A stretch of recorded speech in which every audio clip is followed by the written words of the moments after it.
your name and status in the company. Okay, so hello to everyone. My name is Nick Pardalis, and I work for the AC Neapolis of Agrinio. I'm the head of operations and plant manager. What is your company's main business? Okay, so we are growing, harvesting, sorting, packing, and shipping fresh kiwi fruit as well as fresh asparagus. How did you get the how did you get the decision to use cyclical economy in your business? Okay, so there is let's say a simple way to think about it. A circular operation tries to answer how can every output become an input again, and it obviously matters for various reasons, such as cut costs, which is the main drive for businesses, water, energy, materials. Of course, we need to meet sustainability requirements, improve our brand image, which is quite important for exports, especially in the EU. The EU markets are quite demanding when it comes to sustainability. So instead of using the traditional linear model, which is grow, pack, sell, and then waste, throw out whatever garbage we might produce, we try to move to a circular model, which is grow, pack, recycle, regenerate in some occasions, and then reuse.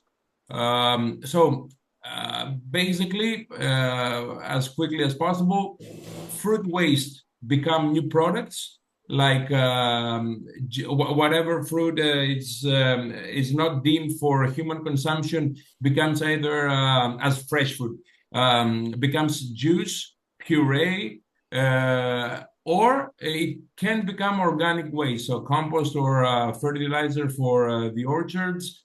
We obviously recycle packaging materials, so cardboard, plastic crates. We even have compostable packaging. We try to be energy efficient and reuse energy in the sense of using solar panels or optimize cold storage energy use, because our main energy consumption comes from the cool stores that we operate.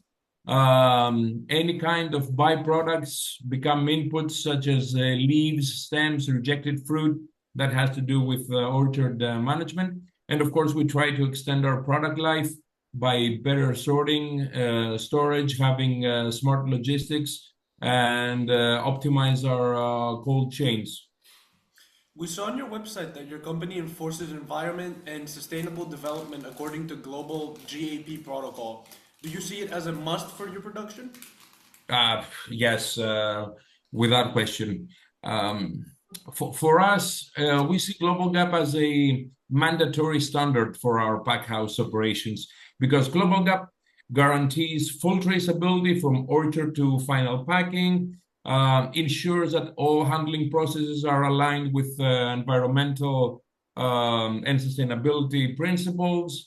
As mentioned before, waste reduction, packaging material recycling, optimizing energy use as well, a highly controlled and minimal use of agrochemicals. All this is part of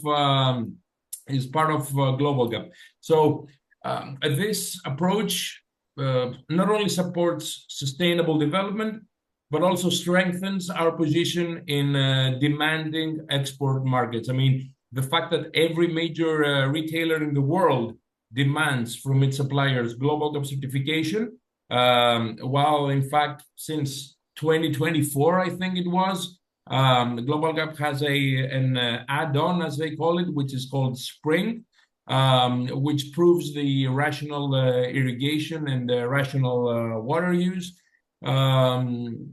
is part of our Global Gap certification. Did you have problems changing the mindsets of your co-workers and fellow producers in order to secure the above? Well, the mentality is not difficult. It was not difficult to change, at least when it comes to producers, to growers. The difficulty was and still is in training these growers and the implementation of these new practices and latest technologies, because the average grower in Greece, at least, unfortunately, is of higher age. They are a bit older.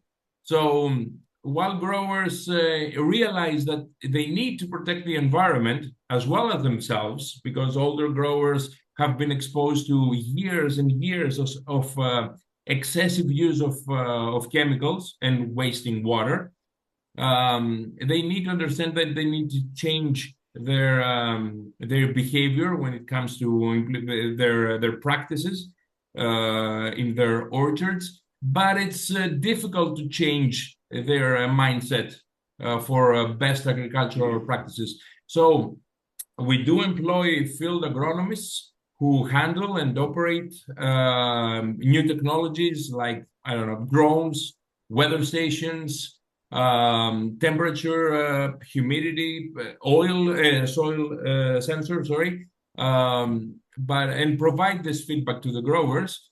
But it's difficult for older growers to adapt. There are, of course, some growers who are younger or they are tech savvy, and they even operate such technologies themselves.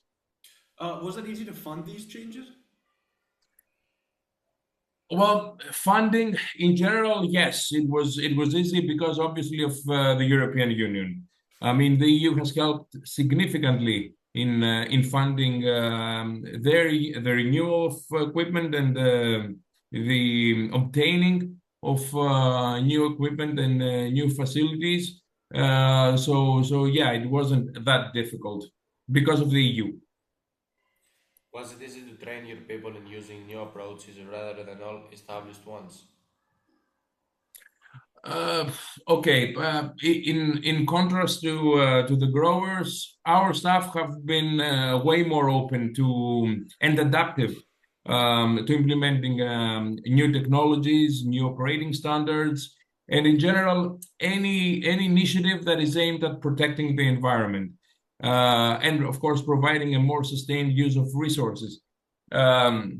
You know, the fact that our generation and the ones following us have gone through economic recessions and financial hardships, this has made us more adaptive while pushing to find new solutions that are financially smart.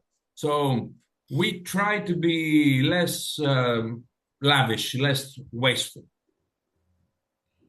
Do you see the environmental policy as a must and obligation to ourselves and our future generation, as a legacy to pass by to younger generation? Well, yes, we clearly see environmental policy as both responsibility and an obligation. An obligation towards our operations, our community, our country, future generations. I mean, we believe that responsible management today is essential to ensure that we leave behind a viable and a productive environment for the next generation. So in that sense, it's not only a requirement, it's a legacy we are committed on passing on. Did you receive any subsidy in order to accomplish that? If yes, was it necessary or you could have done it without? Well, yes, of course, we have received some subsidies. Yes, I mean it would have possible to do without, but the progress would have been way slower. I mean, our financial resources would be allocated in one or two areas instead of three or four. Which was the economic impact? Is this policy a viable choice or it needs to be subsidized? Uh, we view environmental policy as a strategic choice and also obviously a viable choice rather than a cost burden. And no one should should see any kind of policy or strategy that is environment related. They shouldn't see it as a cost burden. I mean, while financial support can accelerate adoption, obviously, if you have more money, it's easier to do more things, especially at early stages.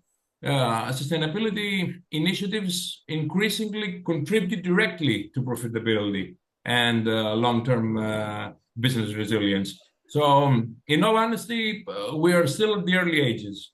So, not just in Greece, but in the EU overall, and even in the United States, because people have been aware of the help and the environment needs and the caution we need to show towards the environment. So it's not that we have moved forward too much so far, even in the EU. So subsidies are still needed because a lot of investment still needs to be made. However, the growth and the implementation when it comes to sustainability is the rate is exponential. Therefore, both environmental and financial benefits have already started to show. Do you see a future for your company applying these environmental policies? Do other competitive companies learn from your experience and adopt similar policies?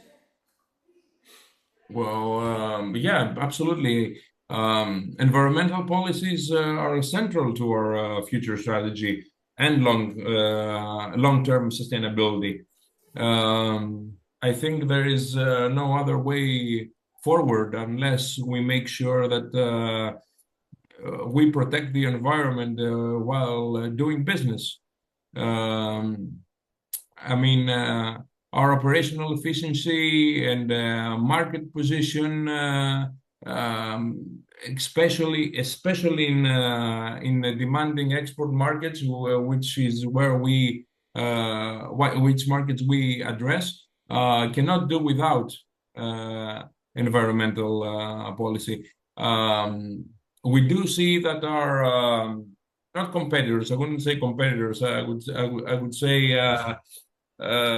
fellow companies that operate in the same field of fresh fruits and vegetables are also increasingly adopting similar approaches because the markets demand it from us. So what we do is exchange information, see how they are doing things. We show them how we do things when it comes to handling waste and growing our fruit in the orchards and saving water and so on. So we share these practices with one another, and this fact confirms that sustainability is a key direction for the entire sector. I would say we aim not to follow, but lead to this transition.